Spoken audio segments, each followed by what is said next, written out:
जय हिंद दोस्तों, स्वागत है आपका अपने स्टडी 24 झारखंड यूट्यूब चैनल में। दोस्तों, मैं इस वीडियो में आपसे झारखंड बोर्ड के क्लास 10 के छात्रों के सामाजिक विज्ञान के मॉडल प्रश्न पत्र के 40 ऑब्जेक्टिव प्रश्नों का उत्तर बताने वाला हूं, जिसे झारखंड के जेसीईआरटी ने जारी किया है। और इस वीडियो को देखने के बाद आपसे छात्रों को पता चल जाएगा कि आपका जो ओएमआर शीट में एग्जाम होगा उसमें आपको किस ढंग से लिखना है, ताकि किसी तरह का कोई भी गलती नहीं हो और आपका नंबर भी नहीं कटे।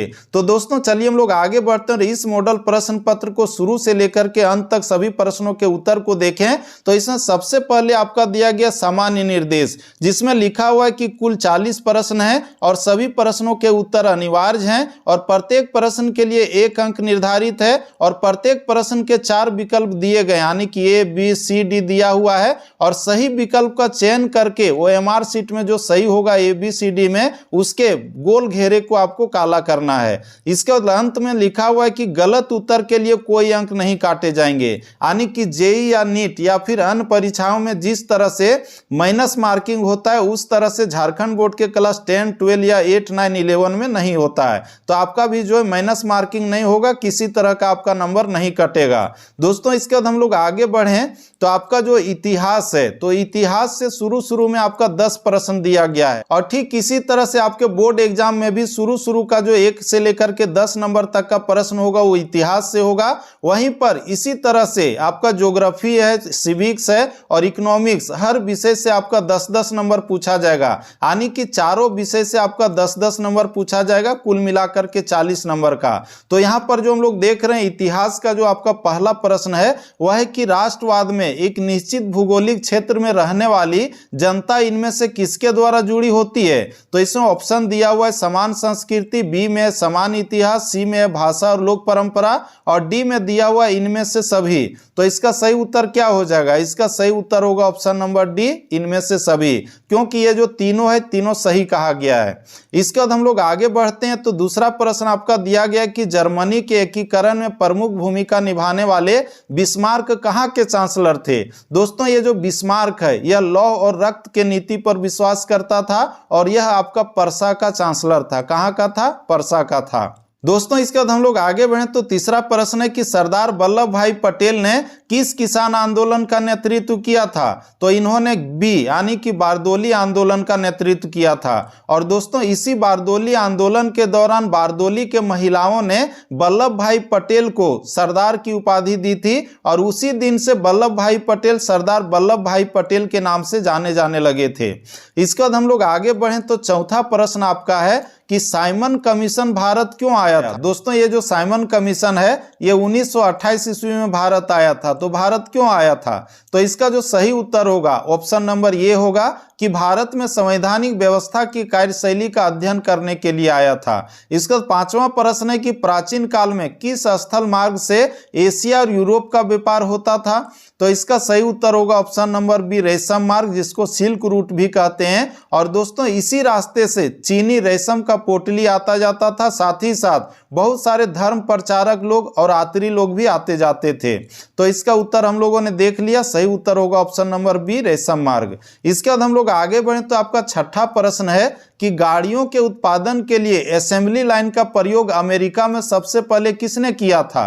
तो इसका सही उत्तर होगा option number D, Henry Ford. Ford company के जो संस्थापक थे वो। इसका दोस्तों हम लोग आगे बढ़े तो सातवां प्रश्न है कि डॉन ऑफ द सेंचुरी नामक चित्र में किसका महिमा मंडन है। तो इसमें ऑप्शन हम लोग देख रहे हैं, ए में राष्ट्रवाद, बी में प्रजातंत्र, सी में उद्योगीकरण और डी में संगीत है। तो दोस्तों, इसका जो सही उत्तर होगा वो आपका होगा ऑप्शन नंबर सी, उद्योगीकरण। बहुत सारे यूट्यूबर लोग बता रहे हैं कि इसका सही उत्तर होगा डी, संगीत, लेकिन ये बिल्कुल गलत है। इसका सही उत्तर होगा उद्योगीकरण। और इसका उत्तर आप लोग इस एनसीईआरटी बुक में यहाँ पर देख सकते हैं, जो आपका डॉन ऑफ द सेंचुरी का चित्र ये है। और साथ ही साथ इसके अगल बगल में जितने भी सामान आपको नजर आ रहे होंगे वो आपका जो मशीन वगैरह है। और साथ ही साथ इसी में हम लोग नीचे जाएंगे तो नीचे जो है आपका जो उद्योगीकरण यानी कि कल कारखानों इत्यादि के बारे में पूरा डिटेल से दिया गया है। और साथ ही साथ आप लोग गूगल में सर्च करेंगे तो यहाँ पर आप लोग देख सकते हैं जिसमें दिया हुआ है कि डॉन ऑफ द सेंचुरी जो है वो किसका महिमा मंडन कर रहा है।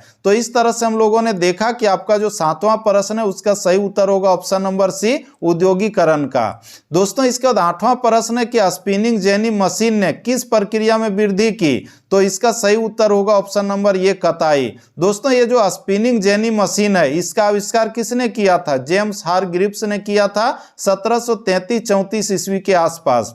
इसके बाद हम लोग आगे बढ़े तो 9वां प्रश्न है कि भारत में पहला प्रिंटिंग प्रेस किसके द्वारा लाया गया था। तो दोस्तों भारत में यूरोप से आने वाले पहले कौन लोग थे, तो पुर्तगाली थे, यानी कि आपका वास्को डी गामा था, जो 1498 ईस्वी में भारत आया था। और कहा जाता है कि 1498 ईस्वी में वास्को डी गामा ने, जो पुर्तगाली था, उसने भारत की खोज की। दोस्तों वो भारत की खोज क्या करेगा, भारत तो पहले से था, लेकिन यूरोप के लोगों को पहली बार पता चला 1498 में कि भारत भी एक देश है। तो इस तरह से हम लोगों ने 9 प्रश्नों के उत्तर को देख लिया। इसके बाद हम लोग आगे बढ़े तो इतिहास का अंतिम प्रश्न यानी कि 10वां प्रश्न आपका है कि गैली क्या है, तो इसका सही उत्तर हो जाएगा ऑप्शन नंबर ए, धातुई फ्रेम। तो इस तरह से हम लोगों ने इतिहास के कुल मिलाकर के 10 प्रश्नों को देख लिया। और ठीक इसी तरह से आपके बोर्ड एग्जाम में भी शुरू वाला 10 नंबर आपका जो है इतिहास से ही मिलेगा। दोस्तों आगे हम लोग बढ़ें तो इसके बाद आपका सिविक्स शुरू होता है, जिसमें 11वां प्रश्न है कि यदि सरकार के विभिन्न अंगों विधायिका, कार्यपालिका और न्यायपालिका के बीच सत्ता का बंटवारा रहता है तो उसे सत्ता का वितरण कहा जाता है। क्या कहा जाता है, तो इसका सही उत्तर होगा ऑप्शन नंबर ए, क्षैतिज वितरण कहा जाता है। इसके बाद हम लोग आगे बढ़े तो 12वां प्रश्न है कि भारतीय संघ में इस समय है कितने राज्य और कितने संघीय क्षेत्र हैं, तो इसका सही उत्तर होगा ऑप्शन नंबर बी, 28 राज्य हैं और 8 संघीय क्षेत्र हैं। ये बहुत ही आसान प्रश्न था। इसके बाद हम लोग आगे बढ़े तो 13वां प्रश्न है कि मैक्सिको ओलंपिक की कहानी किस आंदोलन से संबंधित है। तो दोस्तों इसमें हम लोग देख रहे हैं ऑप्शन में ए में अश्वेत शक्ति आंदोलन, बी में नारीवादी आंदोलन और सी में नागरिक अधिकार आंदोलन और डी में नस्लाभेद आंदोलन। दोस्तों इसका जो सही उत्तर होगा ऑप्शन नंबर सी, नागरिक अधिकार आंदोलन। बहुत सारे यूट्यूबर लोग जो हैं अभी अभी बता रहे हैं कि इसका उत्तर होगा अश्वेत शक्ति आंदोलन, लेकिन ये बिल्कुल गलत है। इसका उत्तर आप लोग एनसीईआरटी के इस बुक में देख सकते हैं, जहां पर आप लोग यहां पर देखिए दिया हुआ है, लाल अक्षरों में लिखा हुआ है नागरिक अधिकार आंदोलन। तो इस तरह से ये जो 13वां प्रश्न है इसका सही उत्तर होगा ऑप्शन नंबर सी, नागरिक अधिकार आंदोलन। इसका हम लोग आगे बढ़े तो 14वां प्रश्न आपका है कि संविधान की किस अनुच्छेद द्वारा अस्पृश्यता को समाप्त कर दिया गया है, तो इसका सही उत्तर क्या होगा, ऑप्शन नंबर डी, अनुच्छेद 17। इसका 15वां प्रश्न है कि बामसेफ निम्न में से किसका संगठन है, तो ये संगठन है सरकारी कर्मचारियों का, ठीक है, एसटी एससी ओबीसी वालों का ये जो है संगठन है। इसका 16वां प्रश्न है कि भारत में राजनीतिक दलों को मान्यता कौन देता है, तो इसमें जो है आपका सही उत्तर होगा ऑप्शन नंबर डी, चुनाव आयोग मान्यता देता है। इसके बाद हम लोग आगे बढ़े तो 17वां प्रश्न है कि लोकतांत्रिक सरकार होती है, कैसी होती है, उत्तरदायी सरकार होती है, एकदम होती है, जिम्मेदार सरकार होती है, ये भी होती है, और वैध सरकार होती है, ये भी होती है, यानी कि उपरोक्त सभी सही है। तो इसका सही उत्तर होगा ऑप्शन नंबर डी, उपरोक्त सभी। इसके बाद 18वां प्रश्न है कि लोगों को राजनीतिक सुधार लागू करने में और सशक्त बनाने वाला कौन सा अधिनियम श्रेष्ठतम है, तो इसका सही उत्तर होगा ऑप्शन नंबर ए, सूचना का अधिकार, जिसे भारत में 2005 ईस्वी में लागू किया गया है। इसके बाद हम लोग आगे बढ़े तो अगला प्रश्न है कि निम्न में से किस राजनीतिक संस्था में महिलाओं के लिए सीटें आरक्षित हैं, तो इसमें दिया हुआ ये लोकसभा, इसमें आरक्षित नहीं है, विधानसभा, इसमें भी आरक्षित नहीं है, और पंचायती राज, यानी कि इसका सही उत्तर होगा ऑप्शन नंबर सी, पंचायती राज, जहां पर 50% महिलाओं के लिए सीटें आरक्षित की जाती है, जिसमें वार्ड मेंबर है, मुखिया, सरपंच या जिला परिषद का चुनाव होता है। इसके बाद हम लोग आगे बढ़ें तो आपका जो 20वां प्रश्न है उसमें दिया गया कि नर्मदा बचाओ आंदोलन का नेतृत्व किसने किया था, तो इसका सही उत्तर होगा ऑप्शन नंबर बी, मेधा पाटेकर। इसके बाद हम लोग आगे बढ़ें तो 21वां प्रश्न है कि समाप्यता के आधार पर संसाधन कितने प्रकार के होते हैं, तो इसका सही उत्तर होगा ऑप्शन नंबर ये 2, यानी कि नवीकरणीय और यह नवीकरणीय संसाधन। दोस्तों इसके बाद हम लोग आगे बढ़ें तो 22वां प्रश्न है कि किस राज्य में काली मृदा मुख्य रूप से नहीं पाई जाती है। तो इसमें जो हम लोग देख रहे हैं ए में पाई जाती है, बी में पाई जाती है, सी में पाई जाती है, लेकिन राजस्थान जो डी में दिया हुआ है यहां पर नहीं पाई जाती है। तो इसका सही उत्तर होगा ऑप्शन नंबर डी। इसका 23वां प्रश्न है कि भारत में जैव विविधता को कम करने वाले कारक कौन है। तो इसमें ऑप्शन जो हम लोग देख रहे हैं ए में दिया वन्य जीव के आवास का विनाश, ये सही है। बी में है कि वन्य जीव को मारना या शिकार करना, ये भी सही है। सी में दिया कि पर्यावरणीय प्रदूषण एवं दावानल, ये भी सही है। डी में उपरोक्त सभी, यानी कि इसका सही उत्तर होगा ऑप्शन नंबर डी। इसके बाद हम लोग आगे बढ़ें तो 24वां प्रश्न है कि बहुउद्देशीय परियोजनाओं का कौन सा लाभ है। तो इसमें हम लोग देख रहे हैं ए में बाढ़ पर नियंत्रण, ये लाभ है। बी में दिया हुआ सिंचाई की सुविधा, ये भी है। और सी में दिया हुआ जल विद्युत उत्पादन, ये भी सही है। और डी में दिया उपरोक्त सभी, यानी कि इसका सही उत्तर होगा ऑप्शन नंबर डी, उपरोक्त सभी। इसका 25वां प्रश्न है कि चाय, कॉफी, रबड़, गन्ना, केला आदि किस तरह की फसलें हैं। तो इसका सही उत्तर होगा ऑप्शन नंबर सी, रोपण फसलें। दोस्तों रोपण फसल किसको कहते हैं? वैसा फसल जिसको एक बार लगा देते हैं और 2, 3, 4 साल तक उससे उपज लेते हैं, तो उसको रोपण फसल कहते हैं। और इसका सही उत्तर हो गया आपका ऑप्शन नंबर सी। इसका 26वां प्रश्न है कि भारत में धान की खेती मुख्य रूप से किस फसल ऋतु में की जाती है। फसल ऋतु कौन कौन से? खरीफ है, रबी है और जायद है, जो यहाँ पर हम लोग तीनों देख रहे हैं। लेकिन यहाँ पूछा गया कि धान जो है वो कौन सा ऋतु की फसल है। तो इसका सही उत्तर होगा ऑप्शन नंबर ये, खरीफ, यानी कि जिसको जून जुलाई में लगाते हैं और इसको काटते हैं अक्टूबर नवंबर में, तो उसको खरीफ फसल कहा जाता है। इसका दोस्तों हम लोग आगे बढ़ें तो 27वां प्रश्न है कि निम्नलिखित कोयले की खानों में से कौन झारखंड राज्य में है। तो इसमें जो हम लोग देख रहे हैं बोकारो, बी, ये सही उत्तर हो जाएगा। इसका हम लोग आगे बढ़ें तो 28वां प्रश्न है कि निम्नलिखित में से कौन एक आधारभूत उद्योग है। तो इसका सही उत्तर हो जाएगा ऑप्शन नंबर बी, लोहा इस्पात उद्योग, यानी कि लोहा इस्पात उद्योग के बगैर चीनी उद्योग भी नहीं चल सकता है, सूती वस्त्र उद्योग भी नहीं चलता सकता है, उर्वरक उद्योग भी नहीं चल सकता है, और दुनिया में जितना भी उद्योग है वहां पर लोहा इस्पात का प्रयोग होता ही है। तो इसका सही उत्तर हो गया ऑप्शन नंबर बी, लोहा इस्पात उद्योग। इसका 29वां प्रश्न है कि कारखानों द्वारा निष्कासित 1 लीटर अपशिष्ट से लगभग कितना गुना जल प्रदूषित होता है। तो इसका सही उत्तर होगा ऑप्शन नंबर सी, 8 गुना प्रदूषित होता है। 30वां प्रश्न है कि निम्नलिखित में से सड़क परिवहन के बारे में कौन सा कथन असत्य है। तो यहाँ पर जो हम लोग देख रहे हैं ऑप्शन ए में दिया है सड़क घर घर सेवाएं उपलब्ध कराता है, बिल्कुल सही है। बी में दिया है कि उबड़ खाबड़ भूमि पर भी बनाई जा सकती, बिल्कुल सही है।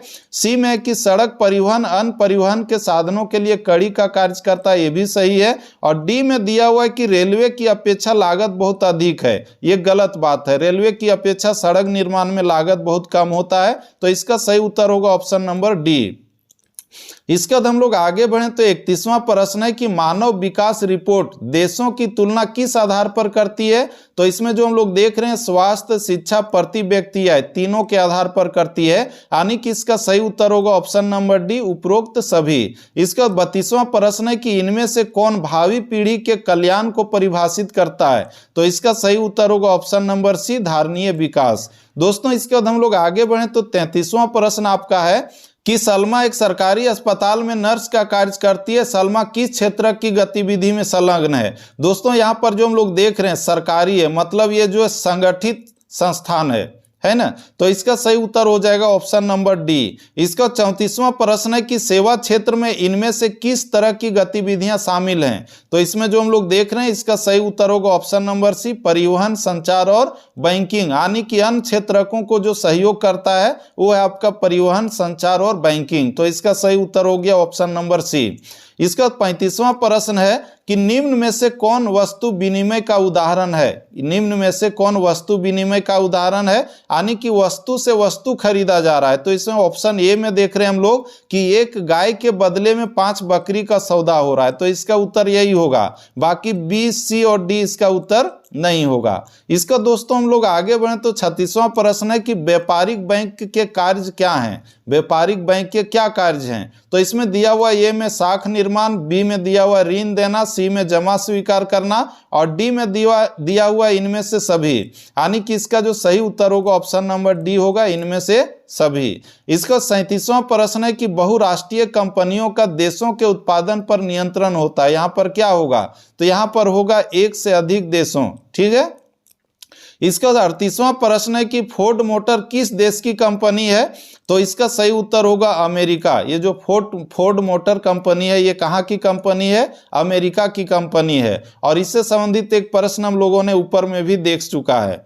दोस्तों इसके बाद आगे हम लोग बढ़ें तो 39वां प्रश्न है कि हॉलमार्क किस प्रकार की वस्तुओं की गुणवत्ता का प्रमाणक चिन्ह है? तो इसका सही उत्तर होगा आभूषण। आप लोग अगर आभूषण खरीदने जाते हैं ज्वेलरी में, तो वहां पर हॉलमार्क देख करके ही आप लोग सोना या चांदी खरीद सकते हैं।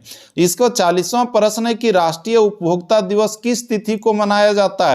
राष्ट्रीय उपभोक्ता दिवस 24 दिसंबर को मनाया जाता है। तो दोस्तों इस तरह से हम लोगों ने इस वीडियो में आज आपसे झारखंड बोर्ड के क्लास 10 के छात्रों के जो मॉडल प्रश्न पत्र जेसीईआरटी ने जारी किया है, तो उसका उत्तर था। और हम लोगों ने बहुत ही अच्छे ढंग से प्रमाणिक तौर पर सीरियल नंबर 1 से लेकर के 40 तक के सभी प्रश्नों के उत्तर को देखा। तो दोस्तों फिर से मिलते हैं हम लोग सब्जेक्टिव प्रश्नों के साथ में नेक्स्ट वीडियो में। तब तक के लिए जय हिंद, वंदे मातरम, जय झारखंड, जोहार झारखंड।